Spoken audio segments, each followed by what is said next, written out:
I've been pondering this for like a day because when Randy Quaid came out and talked about the Star Whackers, and at that time Ronnie Chasen was gunned down on Sunset, right at Whittier. Those of you who know where that is realize the logistics of that, understand the case. We even talk about reopening it, but it was right in that time where he had come forward about people like Heath Ledger and other celebrities being literally whacked, and not tying it to Satanism and satanic ritual and all that stuff, but just saying, yeah, they get your bank account. It's basically gang stalking. They take your property. They get control of you, and they whack you. They don't whack everybody, but we're all aware of there's an inordinate amount of deaths, let's say, in Hollywood. Back in the 90s, my friends used to tell me, oh, so-and-so bought it today, and so-and-so, and don't you find that strange? They kept asking, don't I find it strange? These people dropping dead right and left from time to time and on different seasons and different times. So he got onto that, and then he came forward. And when he did, he was already being soft killed, meaning taking his property, royalties from films, all kinds of nefarious stuff. Really, really terrible what they did. And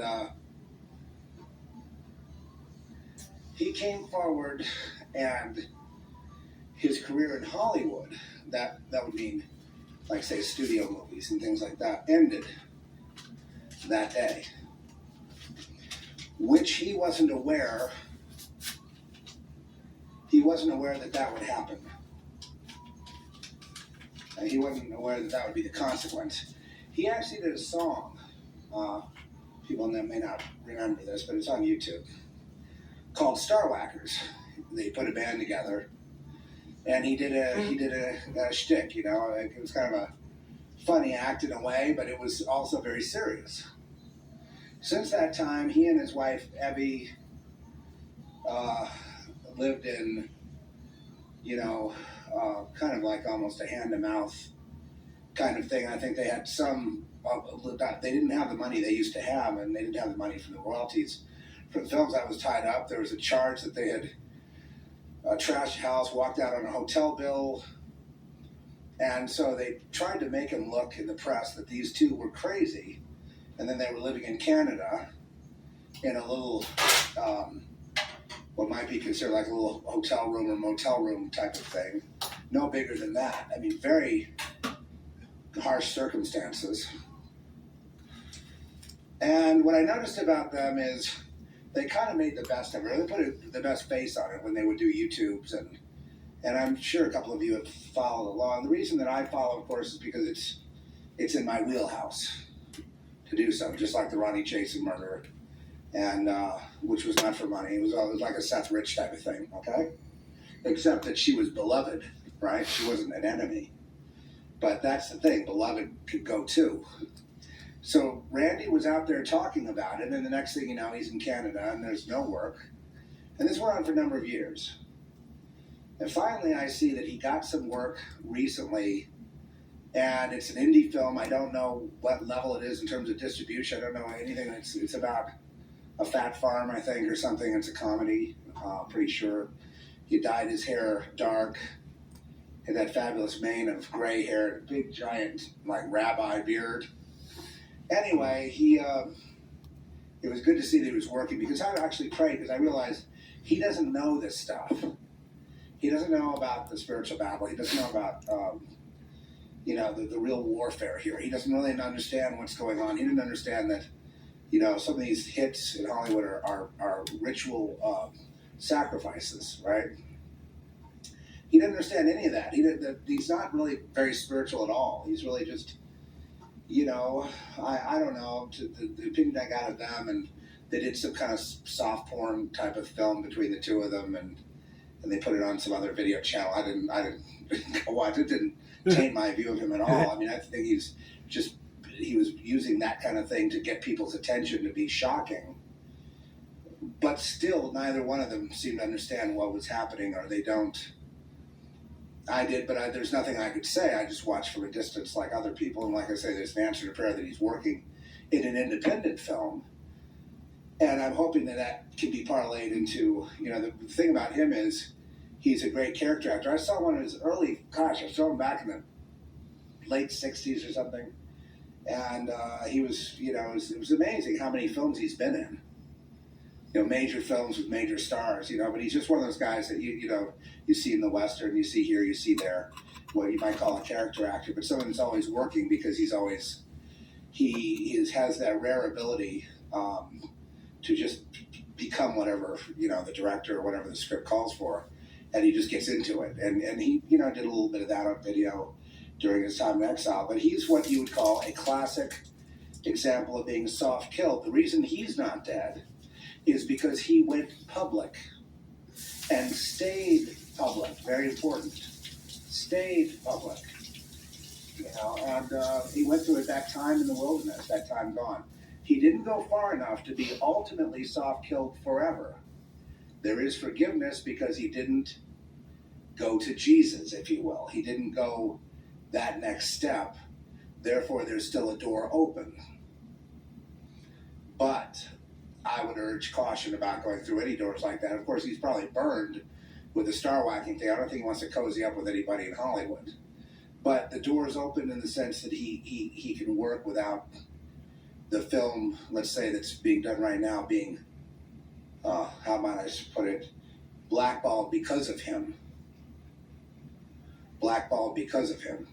And the reason people get soft-killed, and the reason that, because there was plenty of demand, for example, for me on script doctoring, all kinds of stuff that I did, as work. But they couldn't afford, you know what I mean? I did provide effects. Some things I was doing on the Zeph Report got used in some films, actually. Some effects and stuff that I was putting together sonically at that time. But I mean, at that point, the door, even to the schlock stuff, was shut and locked. And that was it.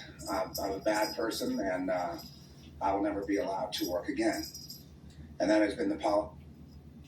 My story to go along with that was I was coming back from Montreal on a bus, and I came back through Mississippi to see my family and see my grandmother, who I hadn't seen since I was 5.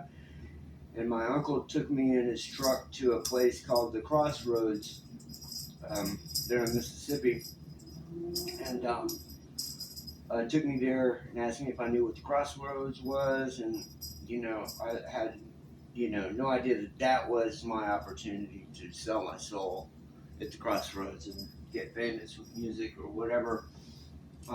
And from that point on, I can notice a big difference in things, but it wasn't my real heavy gang stalking didn't start until I said the words Jehovah's Witness, Satanism, and pedophiles in the same sentence to my little sister about the Jehovah's Witnesses. And that's when my family came after me really heavy. Also has to do with a lot of other things too. But See, for the last 15 years. So, no, I don't expect forgiveness. I don't expect, that I'll ever be, as I said, forgiven, or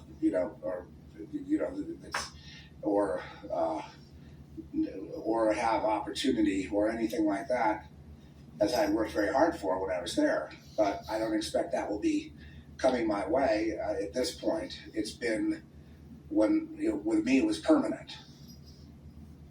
A permanent soft kill. Really just, a permanent erasing from the record. And there's a lot of people like that who have, obviously gone through that very same thing. And you know, I don't have any regrets really. But you know, the thing is it's very harsh when you look back on the world. You know, and the world to me would be, say, you know, Los Angeles, and you know what I was doing. There's a hatred. It's not the kind of hatred that's. It's more of a hatred like I hate the world. It's the kind of hatred Jesus talks about, where he says, "Unless you hate the world, you can't be my disciple." It's